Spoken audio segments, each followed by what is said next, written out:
청와대 위기에 빠졌습니다. 과연 이 위기를 헤쳐나갈 것인지 청와대의 생각 하나씩 점검해 보겠습니다. 민정수석이요. 의혹은 쌓이고 있는데 난 모멸감을 느끼고 있다고 했습니다. 전면 부인했습니다. 그리고요. 자, 넥슨이란 게임 회사 아주 유명한 회사인데 경영자만큼은 운둔 상태입니다.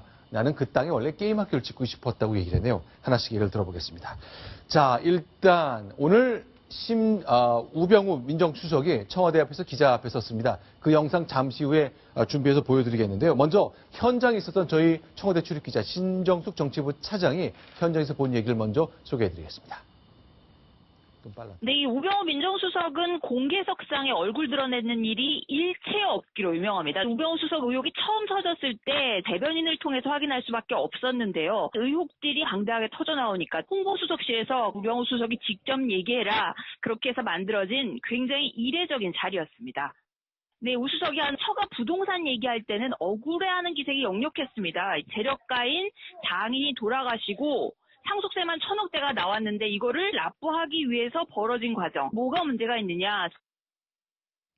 자, 지금 얘기대로입니다. 자, 이동영 차장과 먼저 얘기를 좀 해보겠습니다. 네. 민정수석이 직접 나와서 얘기할 수밖에 없을 정도로 공개에 좀 몰렸다고 봐야 되는 겁니까? 그렇습니다. 그 각종 의혹들이 쏟아지고 있는 데다가 우병우 수석 쪽에서는 그런 일이 없었다라고 단순한 짧은 해명만 내놓고 있었는데 다음 날이면 또 다른 추가 의혹들이 쏟아지고 있었기 때문에 우 수석 입장에서는 본인이 직접 나서서 진화를 해야겠다라는 생각이 강하게 들었을 것입니다. 하지만 오늘 해명에서도 네. 여전히 또 석연치 않은 구석들이 또 제기가 되고 있는 상황입니다. 자, 그러면요. 일단 촬영은 동의하지 않은 가운데 일단 설명으로 말로만 하겠다고 얘기를 했거든요. 그 출발점이 됐던 것이 아내가 상속받은 그 1,000억대 땅에 대한 얘기인데 하나씩 얘기를 좀 나눠보겠습니다. 이동영 차장. 네. 우병우 수석이 나는 처가의 땅 어떻게 팔리는지 전혀 모른다라고 얘기했지만 관련이 있었던 것으로 확인되고 있죠. 오늘 본인도 인정했잖아요. 그렇습니다. 관여한 적이 없다. 네. 이렇게 분명히 밝혔었는데요. 네. 오늘 그 언론에서 보도된 내용을 살펴보면 네. 계약하는 당일날 네. 많은 사람들이 목격담을 전하고 있습니다. 네. 그 땅 주인의 사위가 법조인이라는데 네. 계약하는 날 사위가 왔었다. 이런 이야기를 하고 있는 거죠. 그래서 실제로요. 예. 강남의 어느 회장실이 있는데 여기서 이제 1,000억대 땅이니까 계약서도 두툼하고 이제 복잡했을 텐데 서명을 하기 위해서 모였는데 바로 옆방에 우병우 수석이 있었다라는 증언이 계속 이어지는 거잖아요. 맞습니다. 그런 보도가 나왔고요. 오늘 그 춘추관에서 기자들에게 설명했던 우 수석 역시 네. 내가 그 자리에 가긴 갔다. 왜냐하면 장모가 이렇게 장인이 애지중지하게 어렵게 모았던 땅을 팔게 되는 점을 무척 안타까워하셨기 때문에 장모도 위로하고 장모가 당연히 내가 법률가로서 자문을 해드릴 필요가 있었기 때문에 그 자리에 갔었다. 이런 설명을 했습니다. 자, 그러니까 장인이 열심히 일해서 땅을 샀고 장모가 지키지 못해서 판다는 것에 있어서 장모가 많이 우우셨다. 그래서 내가 사위된 도리로서 위로해드렸다. 현장에 갔다는 얘기는 안 했지만 뭐 결국 이 사실이 그 기사를 인정하는 것과 다름없는 거잖아요. 예, 뭐 현장에 갔다는 거는 우병우 네. 민정수석 현재까지는 인정하는 거로 보이고 우병우 수석 얘기는 그겁니다. 이게 한두 푼짜리 계약도 아니고 네. 1,300억짜리 계약이고 그렇기 때문에 상대방 넥슨 측 매수인인 넥슨 측의 변호인은 김앤장 변호사들이고 네. 아시는 분은 아시겠지만 김앤장에서 1,300억짜리 거래할 때 만드는 계약서 자체가 굉장히 두툼합니다. 네. 그리고 뭐 우병우 민정수석의 처갓집 식구들이 법률 전문가가 아닌데 누가 사실 뒤에서 좀 도와준 사람 없으면 그 계약서 보기가 쉽지 않겠습니까? 네. 그렇기 때문에 검사인 사이인 내가 그 계약 검토는 도와드렸다라는 것이 현재까지 우병우 민정수석의 얘기입니다. 자, 이 대목에서 우 수석의 해명에 대해서 설명을 좀 드려야 될 부분이 있습니다. 네. 우 수석 입장에서만 생각을 해보면요. 나는 그 땅 거래에 관여하지 않았다. 이렇게 설명을 했습니다. 네. 그 이야기는 의혹이 제기된 것처럼 내가 그 땅을 누구로부터 사고 팔게 하는 그런 직접적인 개입을 하지 않았다. 이런 설명을 하고 있는 것 같습니다. 하지만 이렇게 의혹이 계속해서 쏟아지고 있는 시점에서는 좀 주의했어야 할 대목이라고 생각이 드는데요.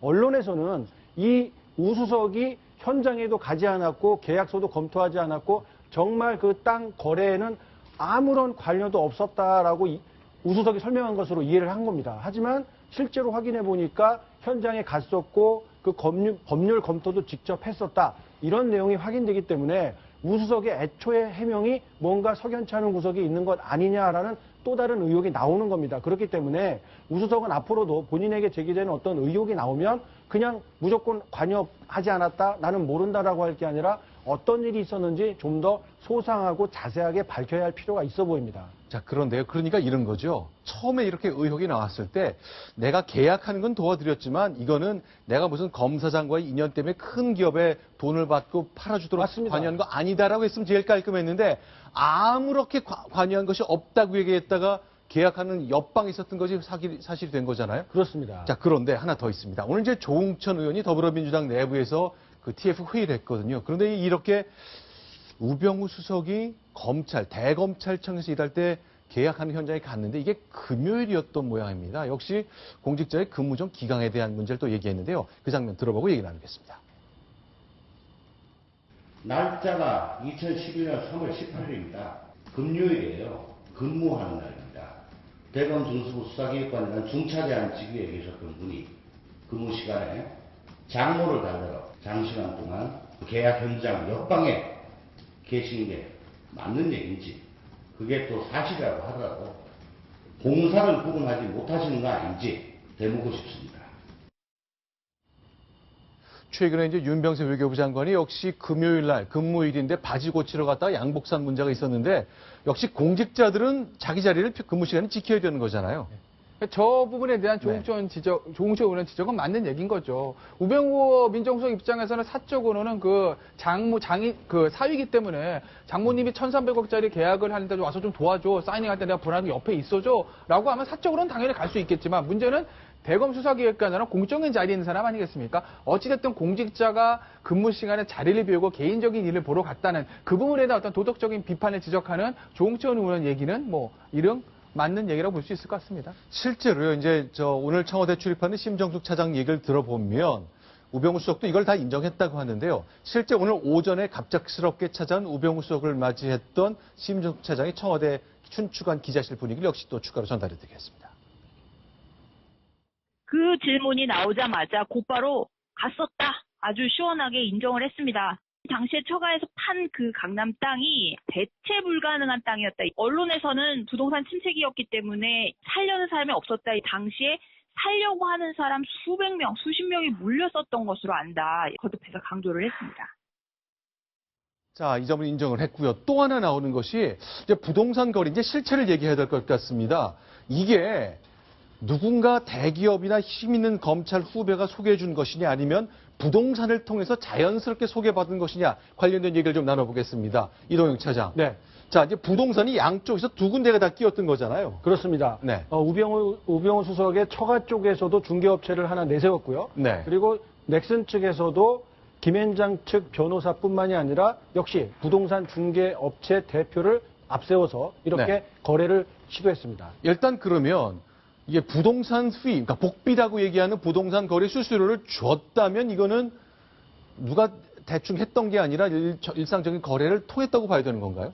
일단은 부동산 중개업체 이제 거래를 줬다는 게 우병우 수석 쪽 얘기 아니겠습니까? 네. 우병우 수석 쪽은 얘기하기를 우리 쪽 어떤 업체에게는 10억 정도의 부동산 거래 수수료를 줬다라고 얘기를 한 것이고 네. 넥슨 쪽의 얘기는 이렇습니다. 넥슨 쪽은 본인들의 중개업체에게 원래 14억 정도를 주기로 네. 했는데 네. 실제로 지급을 안 해서 그 부동산 업체가 넥슨을 상대로 소송을 내고 그 조정을 거쳐서 한 1억 4천 정도 주는 걸로 조정이 확정이 됐던 그런 예들이 있던 걸로 봐서 네. 양측에서 각각의 대리 업체들에게 중개 수수료를 줬던 것은 사실인 것 같습니다. 아, 그러니까 원래는 14억 받기로 했는데 못 주겠다고 하니까 결국 법원의 중재를 거쳐서 1억 6천만 원 받은 것. 그리고 우병우 수석의 처가 쪽에서도 10억 원을 줬다고 주장을 현재까지는 하고 있기 때문에 일단은 부동산 거래 수수료가 10억 이상 들어간 걸로 보이네요. 네, 그게 이제 우병우 수석도 그렇고 넥슨도 그렇고 이것이 진경준 검사장을 그 가운데 놓고 양자가 그냥 했던 그런 사적인 거래가 아니라 부동산 업체들을 끼고 한 극히 정상적인 거래였다고 주장하는 논거들 중에 하나가 되겠죠. 근데 김태현 변호사, 이제 여러 가지 변호사 활동하시면서 이렇게 대형 부동산 거래에 관여해 보신 적이 있을 것 같은데 이해할 수 없는 분들이 좀 있어요. 넥슨이라는 큰 회사가 이렇게 부동산 업체를 끼워서 이렇게 1억 몇 천만 원 수수료까지 줬다는데 왜 등기할 때 도장을 찍지 말자고 했는지 이건 좀 이상하다고 생각하는 분들이 있거든요. 설명이 됩니까? 이게 정상입니다, 사실. 이게 정상입니까? 예. 그러니까 시청자 여러분 생각하실 때 집을 사고 팔거나 우리가 네. 집을 전세를 얻을 때 부동산 중개업체에서 한 장짜리 계약서를 만듭니다. 거기 보면 매도인, 매수인 또는 임대인, 임차인 도장을 찍고 가운데 이제 중개업체 도장을 찍습니다. 거기서 중개업체 역할은 크게 두 가지인 겁니다. 매도인, 매수인을 연결시키는 역할이 하나 있고 그 다음에 그 계약에 관계된 법률적인 것을 검토해주는 그 두 네. 가지 역할이 있는 것인데 그래서 네. 한 장짜리 어떤 공인중개사에서 나오는 계약서 쓰지 않습니까? 그런데 이 거래는 강남 한복판에 1,300억짜리 빌딩 거래입니다. 네. 한 장짜리 공인중개사에서 만든 계약서를 할 수 있는 계약이 아닙니다. 덩치가 그렇죠. 너무너무 크다는 얘기죠. 예, 그렇기 때문에 넥슨에서는 국내 최대로 보면 김앤장을 선임한 것이고 아마 제 추측에 따르면 김앤장이 아마 본인들의 만드는 계약서 그 폼에다가 숫자 같은 걸 바꿔서 만들었을 겁니다. 아주 두툼한 그렇죠. 서류를 준비했겠군요. 한 제 기억에 한 20페이지, 30페이지 정도까지 가는 굉장히 두꺼운 계약서일 가능성이 높은데 네. 모든 법률적인 쟁점들을 양쪽 변호사들이 다 검토를 했기 때문에 그 부분에 있어서 부동산 업체가 관여할 사항은 없는 것이고 그렇기 때문에 계약서에는 매도인과 매수인 양자의 도장만 찍는 것이 맞습니다. 즉 법률적인 문제들은 로펌에서 알아서 해준다는 것이죠. 그럼 부동산 공인중개사들의 어떤 피, 즉 매도인과 매수인을 연결해주는 그 피는 어떻게 할 것인가? 네. 그것은 별도의 부동산 컨설팅 계약 같은 것을 맺어서 별도의 계약으로 처리를 하면 되기 때문에 매매 계약 자체에서는 이런 거래의 경우에 부동산 공인중개사들의 도장을 찍지 않는 것이 일반적이고 상식적인 얘기입니다. 그러니까 김태현 변호사 얘기대로라면은 부동산 빠지라 했다는 것이 원래 부동산 끼지 않고 자기들끼리 아름했다는 뜻이 그렇죠. 아니라 예. 동네 부동산이 낄 만한 그런 작은 규모가 아니기 때문에 굉장히 자연스럽게 봐야 된다. 그렇습니다. 양쪽의 분홍 공인중개사들이 이 딜을 성사시킨 것, 그 네. 부분에 대한 피는 별도의 컨설팅 계약을 체결해서 거기서 피를 받으면 되는 것이고 네. 이 매매 계약 자체, 법률적인 검토 자체는 김앤장과 우병우 수석이 했으니 매도인 매수인만 도장을 찍으면 되지 굳이 매매 계약서에 부동산 그 중개업체에 대한 도장을 찍을 필요가 없다는 것이 김앤장 변호사들의 주장이었을 것이고 그것이 거래계 상식에 오히려 부합한다는 것이죠. 네, 이렇게 좀 정리를 하고 이해를 하면 되겠네요. 자, 그런데 강남 한복판의 땅이거든요. 넥슨이라는 회사가 샀습니다. 넥슨이라는 회사 굉장히 큰 그야말로 창업자가 있는 IT 기업인데 저희는 이 회사를 잘 모르거든요. 자, 지금 화면에 보시는 저 게임을 만들어서 대박을 낸 회사입니다.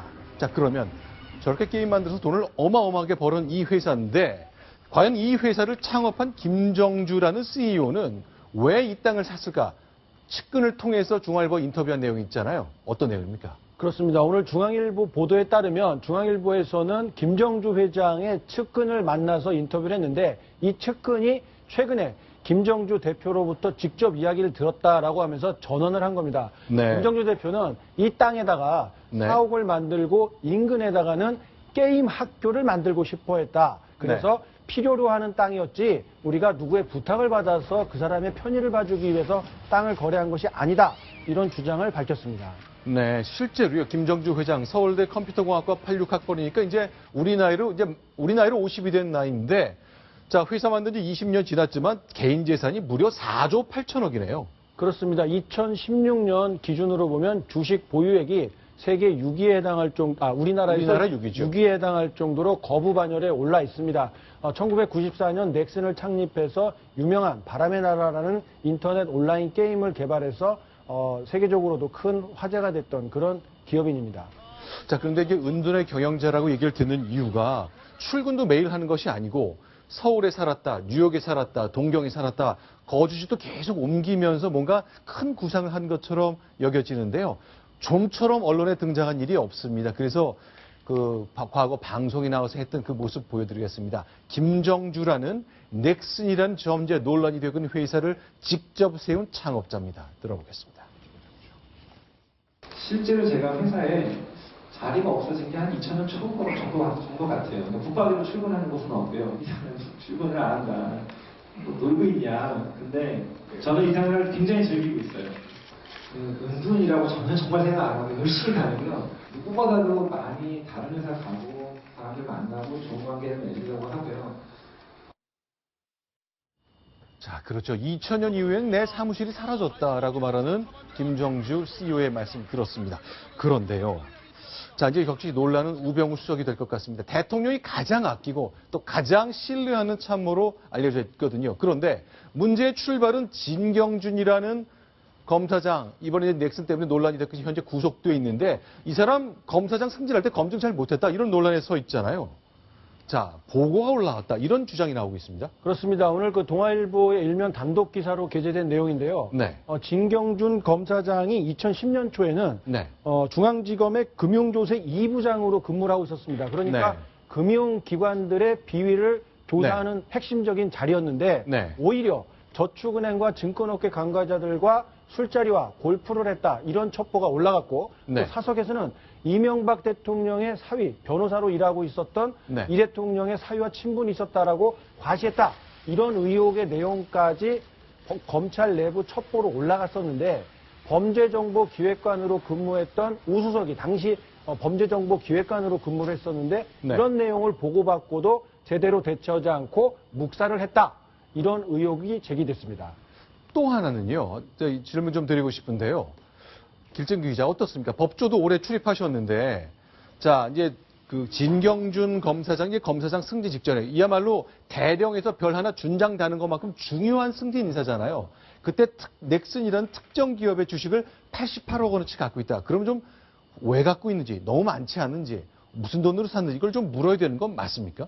물론입니다. 네. 그래서 최근에 검찰이 내놓은 게 네. 검사들의 이제 주식 투자를 금지하겠다 이런 얘기까지 나오고 있지 않습니까? 네. 일반 공무원으로서 출처가 명확하지 않은 주식 100억 원 가량의 주식이 있다고 하면 네. 이 돈이 어떻게 형성됐고 혹시 업무 연관성은 없었는지 이걸 조사하는 것은 당연한 검찰의 역할이고 그 과정을 거쳐서 승진하게 되죠. 네. 근데 이번 과정에선 그런 부분이 빠졌다라는 게 지금 의혹의 중요한 부분 중에 하나고 그 배경에 우병우 현 민정수석이 있었다라는 것이죠. 자, 그런데 오늘 아침 동아일보 보도와는 달리 우병우 수석이 기자들과 오늘 오전에 만났을 때는 완전히 부인했군요. 나는 몰랐다. 보고받은 적도 없다 그러네요. 그렇습니다. 그런 적이 없었다. 그러니까 아예 입수했는지 안 했는지조차도 부인하는 듯한 발언을 했고요. 네. 입수를 안 한 것이냐라고 하는 질문이 이어지니까 네. 나는 몰랐는데 누군가 알았던 거 아니냐.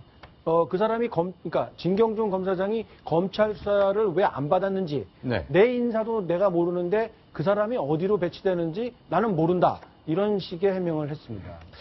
자, 일단 여러 가지 상황, 일단 전반적으로 부인했고요. 나는 모멸감을 느낀다. 도대체 나한테 내가 민정수석으로 활동하고 있는데 나한테 어떻게 이런 얘기를 할 수 있느냐. 전방위적인 의혹이 지금 나오고 있지만 다 전면 부인하고 있습니다. 모멸감 얘기를 했네요. 그렇습니다. 특히 이제 아들 대목에서 아들이 병역 이행은 하고 있습니다만 어떤 특혜를 받은 것 아니냐 하는 의혹이 또 제기되다 보니까 아들 이야기까지 나와서 정말 참담한 심정이다라는 이야기를 했습니다. 자, 길승균 차장께 좀 여쭤보겠습니다. 이제 우병우 수석의 아들이 군대를 갔는데 의무 경찰로 갔군요. 근데 이렇게 보직 이동이 있었는데 좀 상황을 설명해 주십시오. 그렇습니다. 우병우 수석의 아들이 지금 현재 경찰로 의무 경찰로 일을 하고 있는데요. 네. 작년 7월에 서울청 경비대에 배치됐습니다. 말 그대로 경비대라는 것은 밖에서 경비를 쓰는 땡볕에 서 있어야 되는 자리죠. 땡볕에 서 있어야 하는 경비대 배치된 것이 작년 4월이고 근데 7월 달에 전출이 되면서 차장실 운전병으로 발령이 납니다. 서울경찰청의 2인자 차장이네요. 예, 이상철 당시 경비부장의 요청에 따라서 경비대를 관리하고 있는 경비부장의 요청에 따라서 7월에 전출을 하는데요.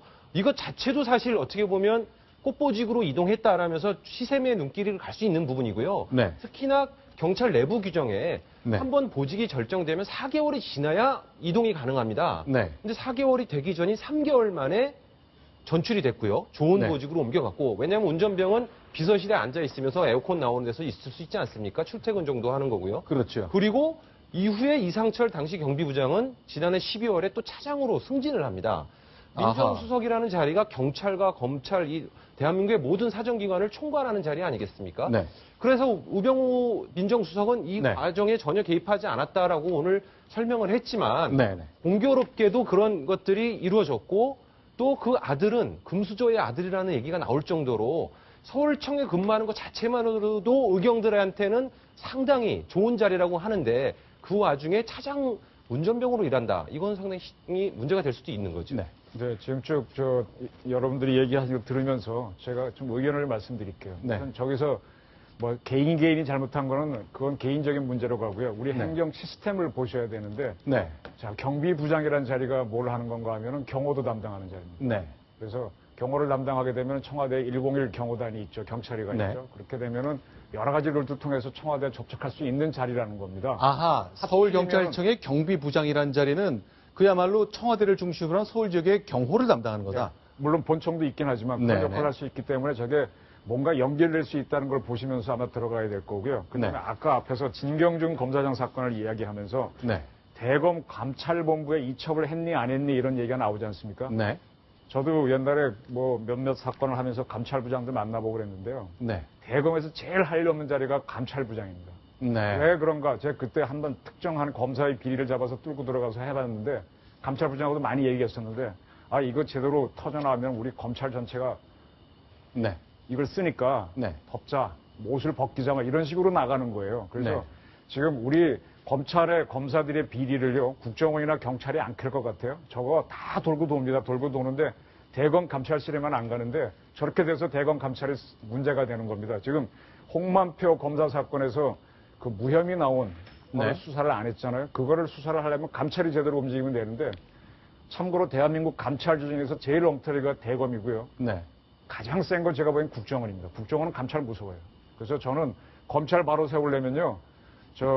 우리 감찰본부 제대로 하도록 조직 개편을 했으면 좋겠습니다. 자, 이렇게 얘기해 보겠습니다. 오늘 이제 역시 이 아들이 너무 편한 곳으로 너무 빠르게 게다가 청와대와 관련된 일을 하고 있는 사람의 요청에 따라 옮기는 것 아니냐.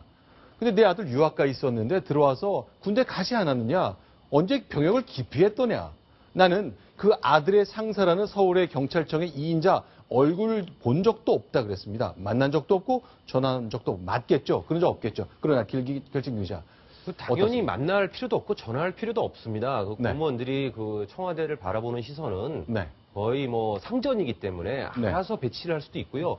근데 저 부분은 참 할만 억울할 수는 있지만 제가 네. 아는 많은 고위공직자들은 네. 이런 의혹이 혹시 불거질까 해서 아들들이 병역의 의무를 할 때 일부러 전방에 배치해달라고 부탁을 하는 경우도 많이 봤습니다. 네. 근데 본인의 아들이 서울청의 한가운데에 있는 경찰청에 근무하는데 운전병으로 갔다. 근데 아버지가 그걸 알고 있었음에도 아버지가 당연히 아들이 어디 근무하는지 알 거 아니겠습니까? 네. 그냥 뭐 저기는 전혀 뭐 부탁한 적이 없었다는 이유로 네. 책임이 없다라고 말하는 것은 대한민국의 고위공직자로서 적절한 처신은 아닌 것 같고요. 지금 상당히 이게 넥슨이라는 큰 회사와 네. 그다음에 뭐 민정수석, 그다음에 1,300억 이렇게 되면 사람들이 자꾸 혼선을 빚는 것 같은 부분이 있는 게 뭐냐면 네. 예를 들어서 어느 고위공직자가 자기 아내 명의의 조그만 승용차가 있었는데 네. 이게 몇 년째 안 팔린다. 네. 그래서 머리가 아프다라고 주변에 막 중고차를 팔고 새 차를 사고 싶은데 차가 안 팔린다. 그냥 라는 푸념하는 사실을 걸 누가 우연히 들을 수 우연히 있죠. 듣고 어떤 이해관계자인 회사에서 와서 필요하지도 않는데 그 중고차를 사줬다.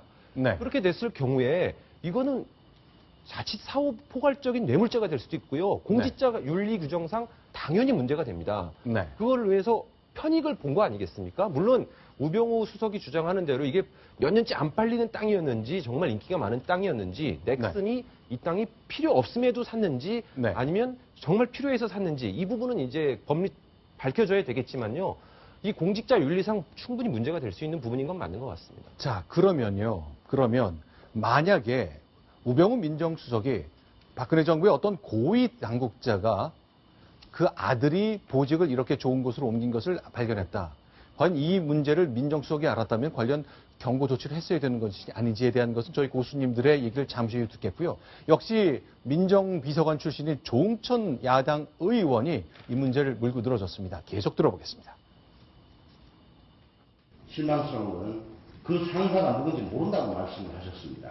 서울지방청 차장, 경찰의 몇 안 되는 최고위급 간부입니다. 매번 인사 때마다 파일이 올라가는 그런 최고위급 간부입니다. 알지 못한다는 거 납득할 수가 없습니다. 일단은 뭐 우병우 수석이 난 모르는 일이었다. 그리고 서울청 차장이라는 서울청의 2인자 그 사람 내가 알 수도 없었다고 설명합니다만 어쨌건 우리 국민들은 자기 아들의 보직 문제 관련해서 처신이 깨끗하지 못했다고 판단할 수밖에 없을 것 같습니다. 일단 우병우 수석 난 물러나지 않겠다고 얘기했네요. 그렇습니다. 특히 이제 사퇴 여부를 물어보니까 네. 내가 모르는 사람들과 관련돼서 제기된 부분이다. 요 대목에 좀 눈길이 가는데요. 네. 나는 그 의혹이 제기된 뭐 브로커 이민희 씨라든가 네. 이런 뭐 김정주라든가 이런 사람들 난 모르는 사람들이다. 그런 사람들과 관련돼서 내가 왜 책임져야 되느냐 이런 강한 반론을 제기를 했고요. 또 한 가지 검찰에서 부르면 갈 의향이 있느냐라고까지 물어보니까 내가 못 갈 거 없다 간다. 그런데 나는 지금 제기된 당신네들이 궁금해하는 그런 의혹들에 대해서 네. 아는 바가 없다. 이렇게 딱 잘라서 말을 했습니다. 자, 청와대로서는 현재로서 밀리면 안 된다고 생각할 것 같습니다. 실제로요, 최경환, 서청원 의원 등 새누리당 내 친박 핵심들도 오늘 기자들 앞에 서서 당당하게 자신들의 생각을 밝히기 시작했습니다. 밀릴 수 없다는 뜻인 것 같습니다. 정치권 얘기와 함께 묶어서 박근혜 정부 그리고 청와대 그리고 새누리당 친박 진영의 생각은 잠시 좀 평가를 또 해보겠습니다. 그러나 우병우 수석 그동안 잘 기억 못했던 분들이 많았는데 우병우 수석과 관련된 이야기들이 하나둘씩 나옵니다. 과연 어떤 것들이 더 있는지 또 하나씩 점검해 보겠습니다.